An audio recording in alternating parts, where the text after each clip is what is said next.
निज़ामुद्दीन साहब, आप सेक्रेटरी हैं आहंगरान गर्ल्स कॉलेज जयपुर के। मैं मुमताज़ आलम Falahi, new Delhi correspondent to सर्किल्स.नेट।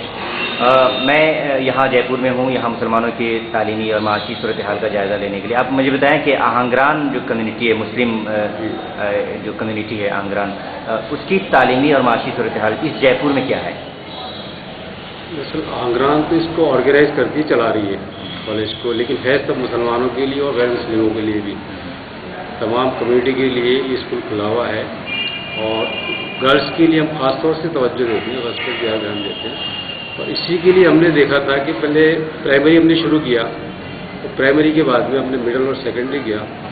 तो बाद में एहसास हुआ कि सेकेंडरी करने के बाद में जो लड़कियाँ थी वो ड्रॉप हो जाती हैं, क्योंकि माशरा ऐसा है यहाँ पर कि वो बाहर भेजना ही चाहते थे, चार दीवारी से बाहर। तो इसलिए हमने उसको सीनियर सेकेंडरी किया।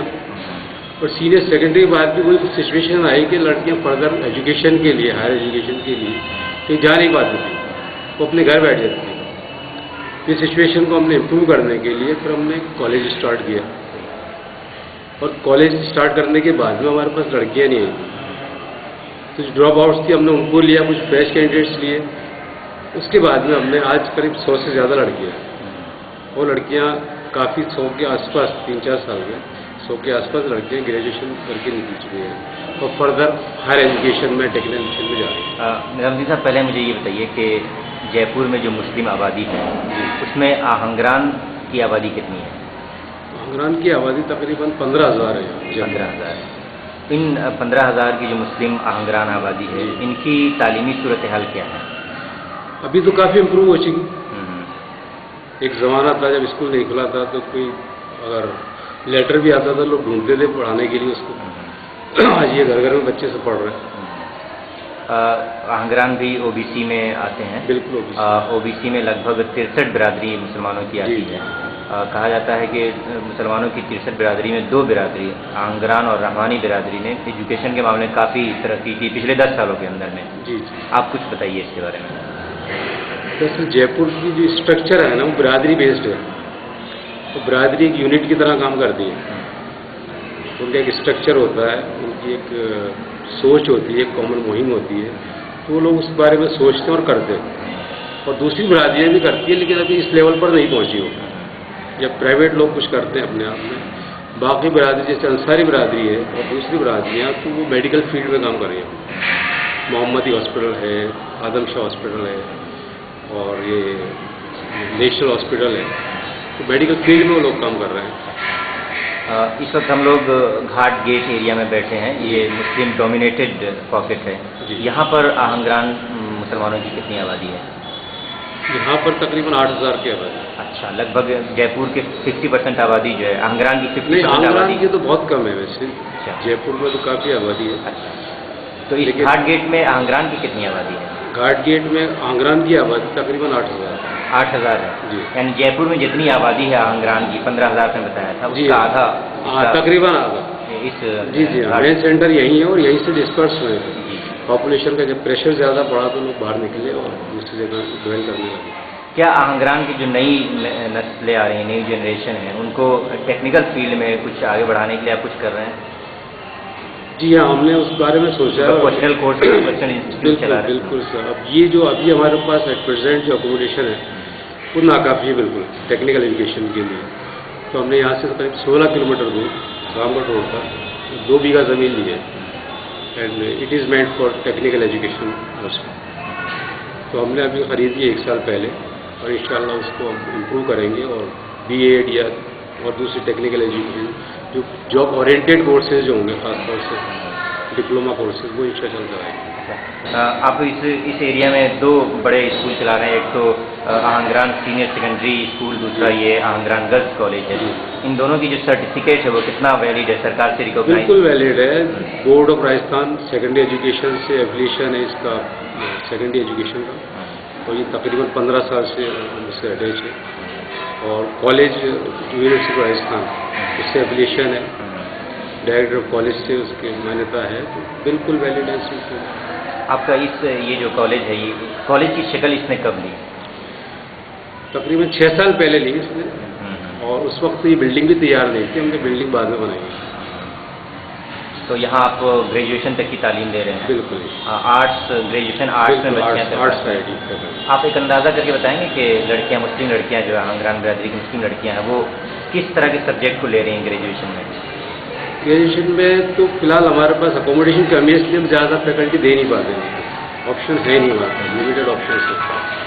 क्योंकि फिर भी जैसे उर्दू है, सोशलॉजी है, हिस्ट्री है, पॉलिटिकल साइंस है, ये हम दे रहे हैं। और आंगरान से ज़्यादा जो बच्चियां हैं ना, वो आंगरान से बाहर की हैं कम्युनिटी, दूसरी कम्युनिटी की, और गैर मुस्लिम लड़की भी हमारे यहाँ पर है। बिल्कुल है।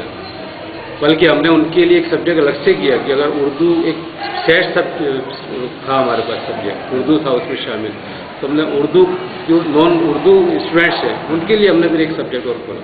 क्या? ये सोशलॉजी। तो उसके लिए हमने एक सब्जेक्ट और खोला ताकि वो बच्चियाँ जो नॉन उर्दू नोइंग है, तो गैर मुस्लिम है, जो उर्दू नहीं जानती है, तो उनको भी हम एडमिशन दे सकें और वो यहाँ दाखिला लें और अपनी तरक्की करें, अपनी एजुकेशन पूरी करें।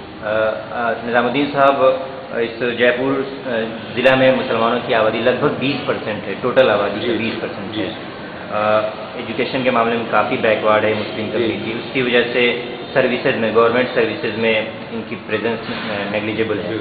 आहंगरान जो मुस्लिम कम्युनिटी है, उनका कितना परसेंटेज है गवर्नमेंट सर्विसेज में? गवर्नमेंट सर्विस में तो अब नेग्लिजिबल ही समझे, 1% 2% है। बाकी प्राइवेट सेक्टर में ज़्यादा काम करते हैं। आंगरान का मतलब है कि लोहे से काम करने वाले, तो वो लोग पहले बिजनेस में ज़्यादा हैं और आंगरान लोहे के अलावा बाकी बिजनेस कर रहे हैं, उसमें ज़्यादा है। बाकी बिजनेस में इम्प्रूव कर रहे हैं, इसमें कोई शक नहीं। ये हमें लोगों ने बताया है कि जयपुर ज़िला में जो मुस्लिम आबादी है, क्योंकि गरीबी बहुत ज़्यादा है, इसलिए पेरेंट जो है, वालिदैन बच्चों को ज़्यादा पढ़ा नहीं पाते हैं, बहुत ज़्यादा प्राइमरी में ड्रॉप कर देते हैं, कुछ मिडिल में जाकर ड्रॉप कर देते हैं, कुछ हाई स्कूल में, और फिर सीनियर सेकेंडरी बहुत कम ही पहुँच पाते हैं। ऐसी सूरत में आप जिस तरह गर्ल्स कॉलेज आप चला रहे हो, उस तरह बॉयज़ के लिए कॉलेज खोलने का कोई प्रोग्राम है आपका?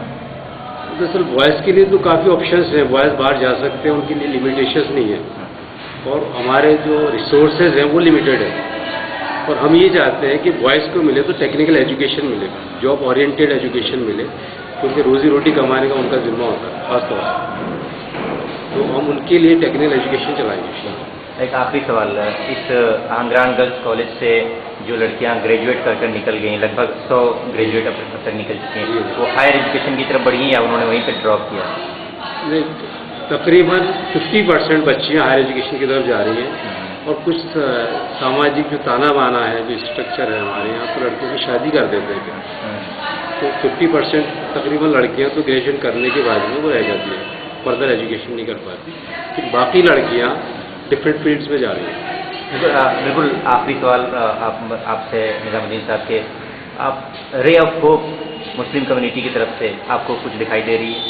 बिल्कुल दिखाई दे रही है, मैं बिल्कुल ऑप्टिमिस्टिक हूँ, और इंशाल्लाह, और इससे फ़ायदा पड़ा है जो स्कॉलरशिप मिल रही बच्चियों की, हमारे यहाँ 50% कॉलेज गर्ल्स को स्कॉलरशिप मिली है स्टेट गवर्नमेंट की। बिल्कुल, ये मिनिस्ट्री ऑफ ह्यूमन रिसोर्सेज वाले, जो ओबीसी को, मुस्लिम्स को मिल रही, माइनॉरिटीज़ को मिल रही है, ओबीसी क्लास को मिल रही है, उससे काफ़ी मोटिवेशन हो रहा है बच्चियों को। और मैं समझता हूँ ड्रॉप आउट्स का जो रेशियो है हमारे यहाँ बहुत कम है, लेस देन 5%, लेस देन 5% है हमारे, क्योंकि जो ड्रॉप आउट होने वाले हैं इकोनॉमिकल रीज़न से, तो हम उनको हेल्प करते हैं। तकरीबन 400 बच्चियाँ तो ऐसे हैं जो बिना फीस के लिए भी यहाँ पढ़ रहे हैं, तालीम हासिल कर रहे हैं। आहंगरान बिरादरी की जो 15,000 आबादी है जयपुर में, मोस्टली उसमें इकोनॉमिकली डेप्रीव्ड हैं, बैकवर्ड हैं, उनके वेलफेयर के लिए कोई प्लान आपका? वेलफेयर के लिए तो देखिए ज़्यादा कुछ हम कर नहीं पाते, हमारा मकसद ये है कि हम एजुकेट करें और एजुकेशन उनका बेस बने, वे ऑफ लर्निंग जो है उनकी, और जो उनकी अर्निंग का जो सोर्स है वो एजुकेशन बने, और एजुकेशन के थ्रू वो तरक्की करें। बहुत बहुत शुक्रिया।